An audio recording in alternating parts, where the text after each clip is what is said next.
Well, research has shown that interventions to improve financial literacy have a mere 0.1% impact on changing financial behavior and consequently a negligible effect on achieving better financial outcomes. Interestingly, research shows it is counterproductive to try and scare people into behaving well financially. Well, joining us in studio to discuss some solutions to improving financial education and behavior is Anne Cabot-Alletzhauser, head of Alexander Forbes Research Institute, and Lerato Mahlangu, president of PowerMani. Ladies, good to have you here today. Firstly, I must say I'm glad that it's an all-female panel, which shows that maybe we are the ones that need to be holding the purse strings a lot more. But on that note, though, how does one know when you are financially literate or financially capable? And let's start off with you.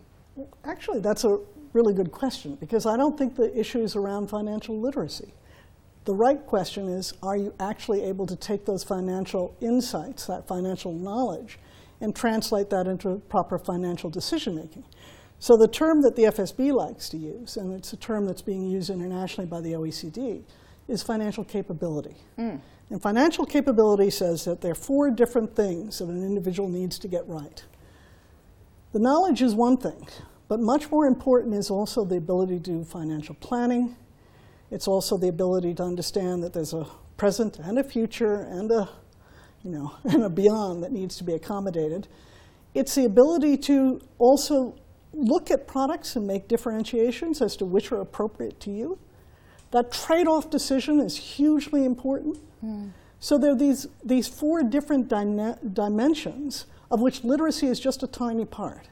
So if we only measure literacy, we're going to be limited in terms of what the outcomes can be. But if we start looking at a bigger picture and understand that it's about financial decision-making, we can then start having a real conversation about improving outcomes for South Africans. Having said that, we know that the savings rate in South Africa is significantly low, Lerato, but from a capability point of view, how do we fare with our international counterparts?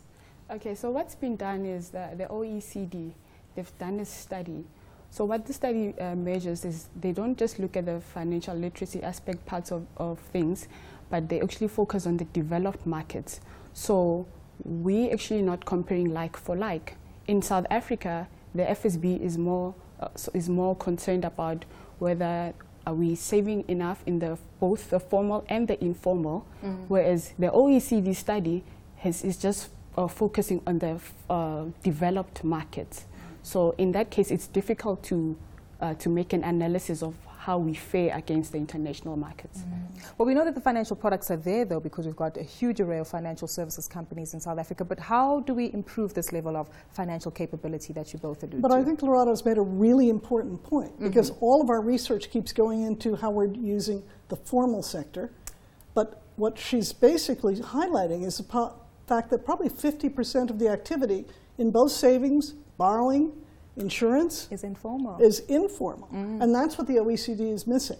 So it's very hard to take what we're doing and compare it to what the decision-making is globally, because they're not looking at those parameters in the, in the developed markets. Is there an opportunity then to bridge the gap? I think that's what they're trying to do. That's what the FSB is trying to do, right? Yes. Go ahead and tell us more, because I understand you also work with youth in trying to change their mindset with regard to capability, many of whom probably come from an environment where informal savings is the culture of the game. But are they open to adapting to the more formal trends that we see in the market? So what we're seeing is that, so what PowerMani does, it's more of an educational platform to educate the youth. So we're also seeing a different opinions from people, whereas the professionals are more open to the sophisticated products, whereas the other guys who don't have a formal education are comfortable with stokvels and all the stuff that's known by almost anyone. So it's more of you need to understand the client and cater to their needs. That's what you would try to. Does it go back to advice, though? So often we hear about financial advisors, and yes, they also have their own regulatory challenges at the moment which are taking place. But does it go back to getting financial advice? And if so, how do we relate to the cost of the benefits of informal, formal financial advice, and more importantly, how we help teach each other good financial habits? Well, in a sense, if you simply move right into the financial advice space, then we get into a problematic discussion.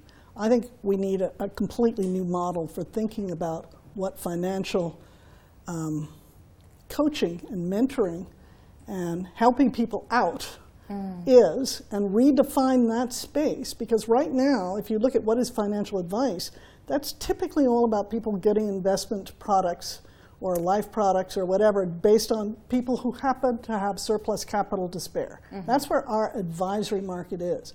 But there's a whole new market that needs to emerge. And that's a market that integrates your informal and your formal. It looks at the family as a whole, because you have massive intergenerational problems, don't you? That it's not just you as an individual surviving, it's what your obligations are up and below you. And that's a completely new kind of planning problem that I don't think our advisory industry has even begun to grapple with. So I'm tremendously excited that there's a great future ahead for a completely new concept in this space. So let's try to analyze those solutions. How do we change that? Bridging the formal with the informal, and more importantly, like you say, really getting to analyze and understand the culture around money in South Africa. Anne? Okay, well, your starting point is how do you pay for it, okay? Because you're looking at an old model in which people get paid for by selling you something, but maybe the best advice to you is not to buy anything. That's why we have the RDRs, right? So you're moving into a world in which what we need to do is to pay for that ability for somebody to become financially capable. And who is going to pay for that? And there are various different ideas that are out there that we could play with. One is that the workplace solutions is one place to play. So right now you have employers who are very concerned about their physical health of their employees. But if they were equally aware of how much destruction takes place from the financial distress of their employees, they would see that that was also important to pay for. And I can't believe that. But the other thing that you really want to try to tackle then is, can the employer step up to the plate and help fund that sort of a problem?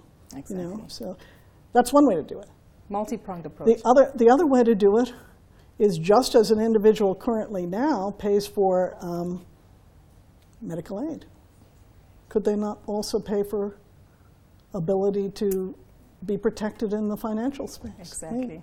And unfortunately, we do have to leave it there, but this is a conversation that can definitely carry on, and hopefully we will find those solutions to changing the perceptions regarding savings and financial wellness in South Africa. A big thank you to both my guests, Anne Cabot-Alletzhauser, who's the head of Alexander Forbes Research Institute, and Lerato Mahlangu, president of PowerMani.